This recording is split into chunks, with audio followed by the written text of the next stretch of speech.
Había un tiempo en que la iglesia se había conformado con la mediocridad espiritual, donde los púlpitos resonaban con discursos teológicos perfectamente elaborados pero desprovistos del poder del Espíritu Santo, donde las congregaciones se sentaban domingo tras domingo esperando ser entretenidas en lugar de transformadas, donde la religiosidad había reemplazado la realidad de un Dios que todavía opera milagros, que todavía rompe cadenas, que todavía levanta a los muertos y hace caminar a los paralíticos. Era una época en que la fe se había convertido en una rutina social, en que las oraciones eran recitadas mecánicamente sin expectativa alguna, en que el nombre de Jesús se pronunciaba 1000 veces sin que nadie realmente esperara que Él respondiera.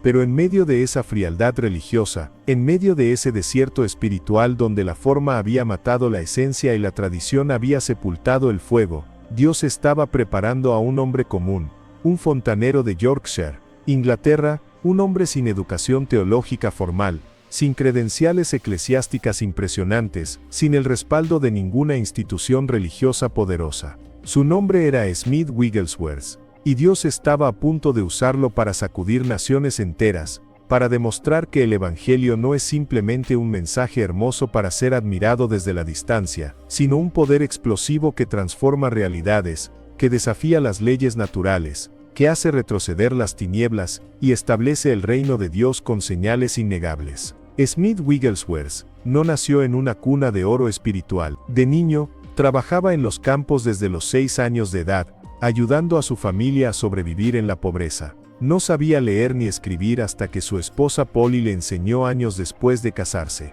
Era un hombre tosco, directo, sin los refinamientos que las escuelas teológicas enseñan.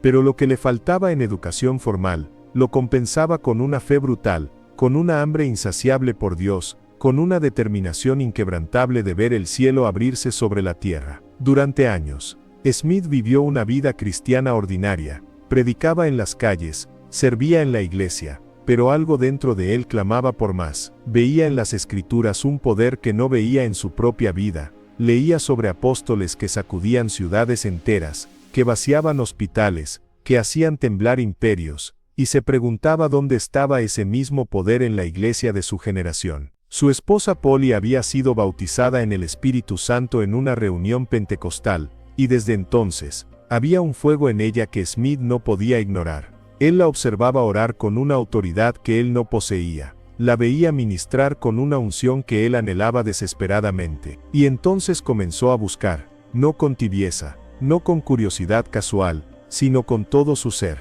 Se encerró en oración, ayunó hasta que su cuerpo temblaba, clamó a Dios con lágrimas que mojaban el suelo, se humilló ante el Altísimo reconociendo su propia insuficiencia, su propia pobreza espiritual, su necesidad desesperada de ser llenado con el Espíritu Santo. Y entonces sucedió. Un día, mientras estaba en una reunión pentecostal, el cielo se rasgó sobre Smith Wigglesworth. No fue una experiencia delicada ni refinada. Fue una invasión divina, un encuentro violento con el Dios Todopoderoso. El Espíritu Santo cayó sobre él con tal fuerza que fue lanzado al suelo, su cuerpo temblaba incontrolablemente, lenguas de fuego parecían danzar sobre su cabeza, y de su boca brotaron idiomas que nunca había aprendido, palabras celestiales que su mente no comprendía pero su espíritu reconocía como el lenguaje del cielo. Lloró como un niño, rió con gozo inexplicable, fue quebrantado y reconstruido en cuestión de horas. Cuando se levantó de aquel piso, ya no era el mismo hombre. Algo había cambiado en lo más profundo de su ser. Una llama eterna había sido encendida en su interior, un fuego que nunca se apagaría, una unción que lo marcaría para el resto de su vida. Desde ese momento, Smith Wigglesworth se convirtió en un portador de la gloria de Dios, en un vaso a través del cual el cielo invadía la tierra, en un instrumento de milagros que desafiaban toda lógica humana. Si esto está tocando tu corazón ahora mismo, si algo dentro de ti está clamando por ese mismo fuego, escriben en los comentarios y permite que Dios encienda esa llama en tu vida. Lo que sucedió después de ese encuentro fue nada menos que extraordinario. Smith Wigglesworth comenzó a ministrar con un poder que aterrorizaba a los demonios y quebraba corazones endurecidos. No predicaba con elocuencia académica, no usaba palabras rebuscadas ni argumentos filosóficos elaborados. Su mensaje era simple, directo, crudo. Jesús salva, Jesús sana, Jesús bautiza con el Espíritu Santo, y Jesús viene pronto. Pero había algo en su presencia que trascendía sus palabras. Cuando Smith entraba en una habitación, la atmósfera cambiaba. Los enfermos comenzaban a ser sanados antes de que él siquiera orara por ellos. Los demonios manifestaban su presencia y huían aterrorizados. Los corazones duros se derretían como cera ante el fuego. Personas que habían pasado décadas en religiosidad fría de repente se encontraban cara a cara con el Dios vivo, llorando, arrepintiéndose, siendo transformadas de adentro hacia afuera. En las reuniones donde Smith ministraba, no era raro ver muletas siendo arrojadas al aire, sillas de ruedas quedando vacías, tumores desapareciendo instantáneamente, sordos oyendo, ciegos viendo, paralíticos caminando. Pero más allá de los milagros físicos, había algo aún más profundo, vidas siendo completamente transformadas, alcohólicos siendo liberados de cadenas de décadas, prostitutas abandonando las calles y entregando sus vidas a Cristo, empresarios arrogantes cayendo de rodillas reconociendo su pecado, ateos convencidos, encontrándose con una realidad que no podían negar. Uno de los testimonios más poderosos e inolvidables del ministerio de Smith Wigglesworth involucra a un hombre que había estado confinado a una silla de ruedas durante años. Los detalles exactos varían en los diferentes relatos, pero la esencia de lo que sucedió es innegable, y ha sido documentada por múltiples fuentes. Este hombre, cuyas piernas habían perdido toda fuerza y movilidad debido a una enfermedad degenerativa, había renunciado a toda esperanza de volver a caminar algún día. Los médicos le habían dicho que su condición era irreversible, que nunca más sentiría sus piernas, que pasaría el resto de su vida dependiendo de otros para moverse. Había intentado todo tipo de tratamientos médicos disponibles en aquella época. Había gastado todo su dinero en doctores y terapias, pero nada había funcionado. Su cuerpo simplemente no respondía. Con el tiempo la desesperanza se instaló en su corazón. Dejó de buscar soluciones, dejó de creer que algo podría cambiar, se resignó a vivir el resto de sus días como un hombre dependiente, limitado, incompleto. Pero entonces, alguien le habló sobre Smith Wigglesworth, sobre ese predicador de Yorkshire, que llevaba consigo un poder sobrenatural, sobre las señales y maravillas que seguían su ministerio, sobre los ciegos que veían y los sordos que oían después de que él orara. Al principio, el hombre paralítico fue escéptico. Había escuchado promesas antes, había confiado en soluciones que nunca llegaron, había sido decepcionado tantas veces que su corazón se había endurecido. Pero algo en su interior, una pequeña chispa de fe que se negaba a morir completamente, lo impulsó a buscar un encuentro con este hombre de Dios. Cuando finalmente se encontraron, Smith Wigglesworth no hizo lo que la mayoría de los ministros religiosos habrían hecho. No ofreció palabras de consuelo suaves, no expresó lástima, no se sentó a conversar amigablemente sobre teología. En cambio, miró al hombre directamente a los ojos con una intensidad penetrante, como si pudiera ver directamente en su alma, y le preguntó con una voz firme y llena de autoridad: ¿crees que Jesús puede sanarte? El paralítico, sorprendido por la franqueza brutal de la pregunta, titubeó por un momento. Toda su experiencia de vida le gritaba que era imposible, que sus piernas estaban muertas, que los nervios estaban dañados irreparablemente, que la medicina había declarado su caso como perdido. Pero en ese momento, mirando los ojos de Smith Wigglesworth, ojos que ardían con una fe inquebrantable, algo se rompió dentro de él. Todas las barreras de incredulidad, todas las capas de desilusión, todas las fortalezas mentales de imposibilidad, comenzaron a desmoronarse. Y con una voz apenas audible, temblando, con lágrimas comenzando a rodar por sus mejillas, respondió: sí, creo, ayuda mi incredulidad. Esas palabras, ese grito desesperado del corazón, fueron suficientes para que el cielo respondiera. Smith Wigglesworth no perdió tiempo, no organizó una ceremonia elaborada, no reunió a un grupo de intercesores, no preparó el ambiente con música emotiva. Simplemente extendió sus manos rudas, manos de fontanero marcadas por años de trabajo duro, y las colocó sobre las piernas muertas del paralítico. Y entonces comenzó a orar. Pero la oración de Smith Wigglesworth no se parecía a las oraciones religiosas y educadas que se escuchaban en las iglesias respetables de Inglaterra. Era una oración violenta, autoritaria, llena de fe descarada que no aceptaba un no como respuesta. No le suplicaba a Dios tímidamente que quizás, si era su voluntad, considerara la posibilidad de sanar algún día. No. Smith ordenaba en el nombre de Jesús. Reprendía la enfermedad como si fuera un enemigo personal que debía ser expulsado. Declaraba sanidad con la misma autoridad con la que Jesús había dicho, levántate y anda al paralítico junto al estanque de Betesda. Sus palabras no eran un ruego sino un decreto, no una petición sino una proclamación de lo que ya había sido comprado en la cruz del Calvario, de lo que ya era legalmente del creyente por la sangre de Cristo. En el nombre de Jesús, te ordeno que te levantes y andes, gritó Smith con una voz que parecía hacer temblar el aire mismo. Espíritu de enfermedad, te reprendo en el nombre de Jesús. Suelta a este hombre ahora. Piernas, reciban vida. Nervios, sean restaurados. Músculos, sean fortalecidos. Por las llagas de Cristo, eres sano. Ahora levántate y camina. Si deseas este tipo de fe, esta clase de autoridad espiritual, escribe yo quiero en los comentarios y comprométete ahora mismo a buscar a Dios hasta que Él te llene con su poder. Lo que sucedió a continuación desafía toda explicación natural. El hombre sintió algo que no había experimentado en años. Un calor intenso comenzó a recorrer sus piernas, como si fuego líquido fluyera a través de cada nervio, cada músculo, cada célula. Las piernas que habían estado frías, muertas, insensibles durante tanto tiempo, de repente cobraron vida. Podía sentirlas. No era su imaginación, no era un efecto psicológico. Era real, tangible, innegable.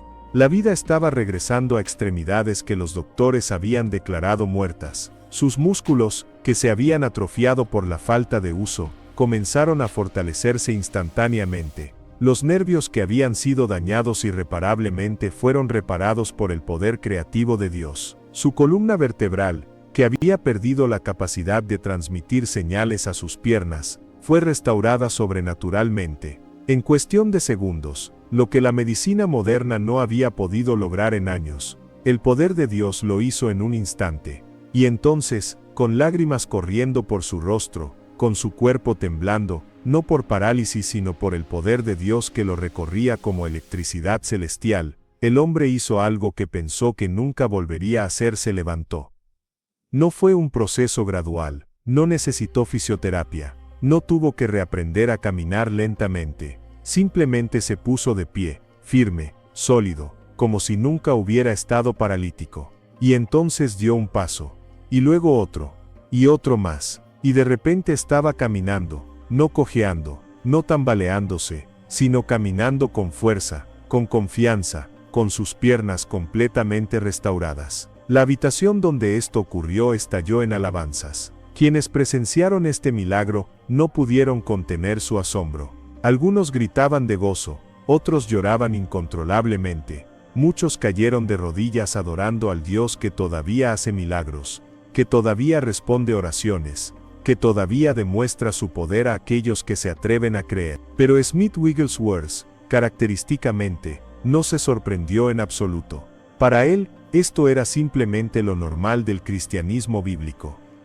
Era lo que debería suceder cada vez que un creyente lleno del Espíritu Santo ora con fe en el nombre de Jesús. No era un evento extraordinario que mereciera reconocimiento especial, era simplemente el Evangelio en acción, el reino de Dios manifestándose en la tierra como es en el cielo. Cuando le preguntaron más tarde cómo había sido capaz de hacer tal milagro, Smith respondió con su habitual franqueza: yo no hice nada, fue Jesús. Él es el mismo ayer, hoy y para siempre. El problema no es que Dios no quiera sanar, el problema es que nosotros no creemos que Él lo hará. Esas palabras simples pero profundas revelaban el secreto detrás del ministerio poderoso de Smith Wigglesworth, una fe inquebrantable en la palabra de Dios, una confianza absoluta en las promesas de Cristo, una negativa rotunda a dejarse intimidar por circunstancias imposibles o diagnósticos médicos desalentadores. El hombre que fue sanado nunca olvidó ese día.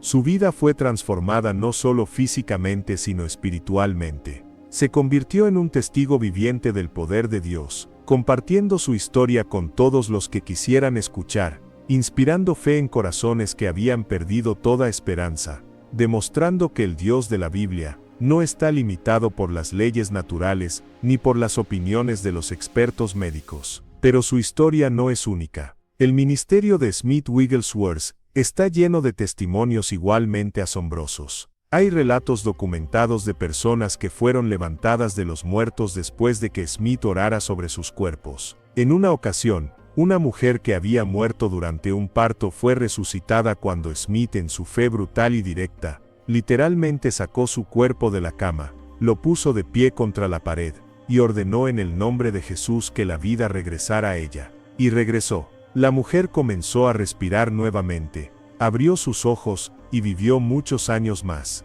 En otra ocasión, un niño que había sido declarado muerto por los médicos, fue traído a Smith envuelto en una sábana. Los padres desesperados suplicaban un milagro. Smith tomó el cuerpecito frío y sin vida en sus brazos, lo levantó hacia el cielo, y clamó con una fe que no aceptaba la derrota: «En el nombre de Jesús, te ordeno que vuelvas». Y el niño regresó a la vida, comenzó a llorar, y fue devuelto a los brazos de sus padres atónitos. Pero detrás de estos milagros extraordinarios, había un secreto que muchos admiradores de Smith Wigglesworth pasan por alto. No era simplemente un hombre de fe pública, era ante todo, un hombre del lugar secreto. Pasaba horas enteras en oración cada día, frecuentemente comenzando su tiempo devocional a las 4 de la mañana. Leía la Biblia constantemente, y aunque había aprendido a leer tarde en la vida, llegó a conocer las Escrituras con una profundidad que avergonzaba a muchos eruditos teológicos. Ayunaba regularmente,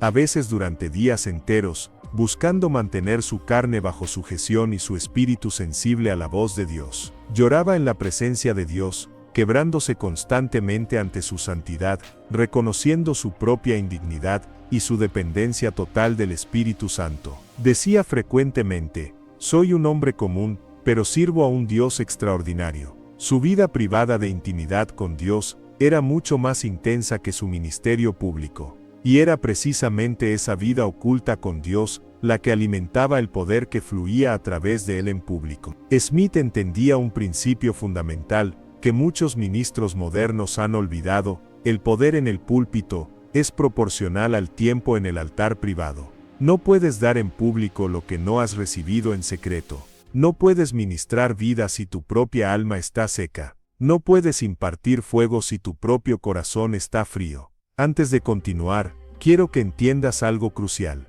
Lo que estás leyendo no son simplemente historias inspiradoras del pasado, son testimonios de lo que Dios puede hacer a través de cualquier persona que esté dispuesta a rendirse completamente a Él, a pagar el precio en el lugar secreto, a creer su palabra sin importar las circunstancias. Si algo dentro de ti está ardiendo ahora mismo, si el Espíritu Santo está despertando un hambre que no puedes ignorar, entonces no dejes pasar este momento. Suscríbete a este canal ahora mismo y activa la campanita de notificaciones. ¿Por qué? Porque Dios está levantando una generación que se niega a conformarse con cristianismo tibio y sin poder. Estamos compartiendo continuamente historias que encienden fe, que desafían la mediocridad religiosa, que te recuerdan que el Dios de Smith Wigglesworth es tu Dios hoy. No te pierdas ni un solo video. Cada testimonio, cada enseñanza, cada palabra está diseñada para avivar la llama que Dios quiere encender en tu vida. Suscríbete ahora. Tu hambre por más de Dios merece ser alimentada constantemente. Smith Wigglesworth no solo operaba en milagros, también enfrentaba oposición feroz. Los líderes religiosos de su época lo criticaban duramente. Lo acusaban de ser emocional, de ser extremista, de no tener educación teológica apropiada, de ser demasiado directo en su predicación, de causar división en las iglesias establecidas. Las denominaciones tradicionales cerraban sus puertas a su ministerio, considerándolo un fanático peligroso. Los periódicos a veces publicaban artículos burlándose de sus reuniones, ridiculizando los testimonios de sanidad como histeria colectiva o engaños deliberados. Incluso algunos creyentes sinceros cuestionaban sus métodos poco convencionales. En una ocasión,